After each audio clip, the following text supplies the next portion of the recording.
Desde o início do século, 39 países foram removidos da lista de países de baixo rendimento, mas atualmente 24 dos 26 países de baixo rendimento encontram-se na lista desde o início do século. Pergunto quem são estes países, o que é que os define para explicar esta situação? Esta é obviamente uma questão central na nossa análise. Os 26 países de baixo rendimento do mundo atual estão concentrados, na sua esmagadora maioria, na África subsaariana.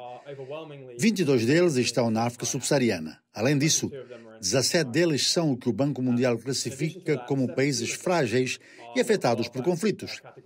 Assim, em muitos casos, esses países estão a sofrer ou sofreram períodos de conflito intenso e de fragilidade. Além disso, em alguns casos, um grande número desses países está a sofrer de problemas de endividamento.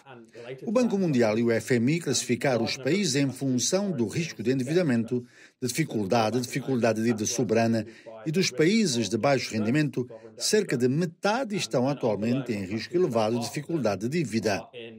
Estes são, portanto, alguns dos fatores que têm mantido esses países em circunstâncias em que é muito difícil encontrar o impulso para crescer e aumentar os rendimentos e subir na escala de rendimentos.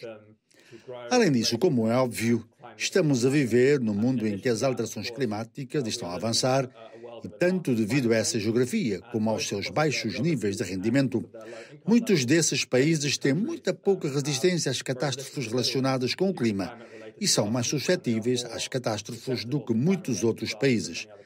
Nesses ambientes, este tipo de catástrofe pode levar as famílias dos países a cair na pobreza e em crise. O que vemos geralmente é que, atualmente, os países de baixo rendimento são mais susceptíveis a crises, têm menos capacidade de resistência, mais fragilidade e conflitos e mais estresse da dívida.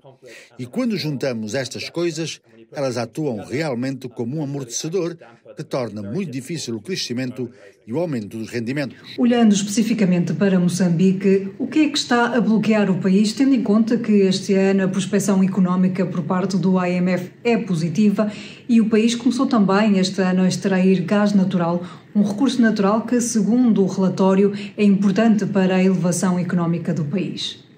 Moçambique tem tido problemas relacionados com a dívida muito bem documentados ao longo da última década. Houve um exemplo famoso daquilo que chamamos de problema de dívida oculta. Portanto, havia uma grande quantidade de dívida pela qual o governo era, em última análise, responsável, mas que não era do conhecimento geral. Quando veio à luz, isso resultou em Moçambique ter entrado em dificuldades com a dívida e, nessas circunstâncias, não ter conseguido aceder aos mercados de capitais. Isso causou um ajustamento muito desordenado e repentino na economia, que foi bastante prejudicial do ponto de vista económico.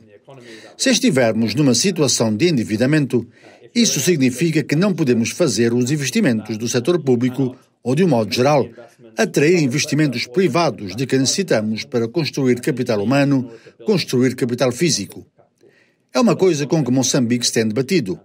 Além disso, Moçambique, tal como muitos outros países de baixo rendimento atuais, está rodeado por outros países de baixo rendimento ou por países que têm níveis de desenvolvimento muito baixos, mesmo que sejam tecnicamente de rendimento médio-baixo. Isto faz com que seja mais difícil crescer através do comércio. Não é impossível, mas é mais difícil.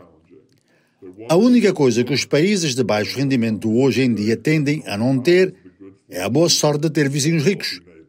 Isso é algo que muitos dos países que passaram de países de baixo rendimento para países de rendimento médio nos últimos 25 anos tiveram. O que isto significa é que é preciso investir mais e de forma mais concertada nos potenciais motores internos de crescimento. Um aspecto que merece ser focado neste contexto é a produtividade agrícola. Atualmente, há muitos países com baixos rendimentos. A agricultura continua a ser o maior setor de emprego. É também, geralmente, o setor com os níveis mais baixos de produtividade. Isto é muito importante porque, se conseguirmos aumentar a produtividade no setor agrícola, isso funcionará como um poderoso motor de transformação estrutural que aumenta os rendimentos, reduz a insegurança alimentar e também permite que a mão de obra faça a transição para outros setores de maior produtividade, como os serviços e a indústria. Portanto, uma coisa que certamente deve ser um foco em Moçambique e também deve ser um foco para aprender com os países em toda a linha é aumentar o uso de tecnologias maduras de simples mecanização, fertilizantes, uso e produtividade, melhorar os direitos de posse da terra e a segurança dos pequenos agricultores na agricultura. E isso aumentará os rendimentos agrícolas e a produtividade de uma forma que pode depois repercutir-se em toda a economia. Moçambique registrou uma aceleração do crescimento no passado. Essa aceleração do crescimento ocorreu entre 1996 e 2015 e durante esse período o rendimento per capita em Moçambique mais do que duplicou, 2,5 para ser mais específico. Mas o que pôs fim a essa aceleração de crescimento foi a questão da dívida oculta de que o Presidente falou. Basicamente, o país estava a pedir dinheiro emprestado e não o utilizava para as coisas que devia. E depois, quando a situação foi descoberta, o país estava falido e muitas coisas aconteceram.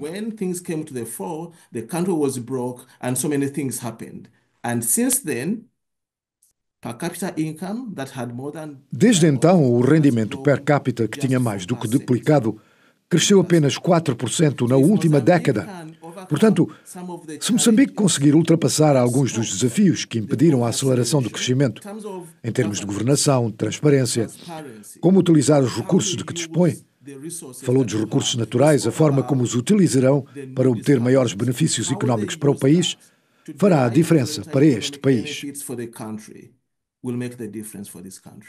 De acordo com o relatório, os próximos 25 anos são cruciais para os países de baixo rendimento. Qual deve ser o papel da comunidade internacional a fim de ajudar estes países a subir para a lista de países de renda média? Estes países enfrentam enormes lacunas de financiamento para investir nas suas próprias economias, investir na resiliência e também fazer os investimentos que o mundo inteiro está a exigir em termos de alterações climáticas e de resiliência climática. Segundo algumas estimativas, estes países precisam investir até 8% do produto interno bruto por ano, para além dos investimentos atuais. Ora, para chegarmos sequer perto desses objetivos, a realidade é que precisamos de ver mais financiamento concessional a fluir dos países mais ricos para os países de baixo rendimento. Não há forma de contornar esta situação. Após a pandemia da Covid-19, assistimos a um declínio dos fluxos de ajuda ao desenvolvimento no estrangeiro. Precisamos ver esse declínio invertido. Se isso não acontecer, não podemos esperar que as coisas melhorem nos países de baixo rendimento. Em alguns casos, esse tipo de assistência financeira terá de assumir a forma de redução da dívida. Um terceiro pilar é a assistência técnica. Esta é, de certa forma, menos apelativa ou menos glamourosa, mas os países de baixo rendimento, por definição, tendem a ter uma capacidade relativamente limitada em termos de governação. Isto está relacionado com o desenvolvimento institucional. Está relacionado com a qualidade dos quadros fiscais, com a corrupção, com a transparência e com a governação dos direitos dos recursos naturais. Assim, a comunidade internacional, ao prestar assistência técnica e conhecimentos especializados aos países de baixo rendimento, pode ajudá-los a absorver os recursos adicionais de que necessitam e a utilizá-los de forma produtiva. A última coisa, de certa forma, a maior coisa que a comunidade internacional precisa fazer é tentar criar um ambiente de comércio internacional e investimento que crie espaço para o crescimento dos países de baixo rendimento. Precisamos abrir um ambiente previsível de comércio e investimento.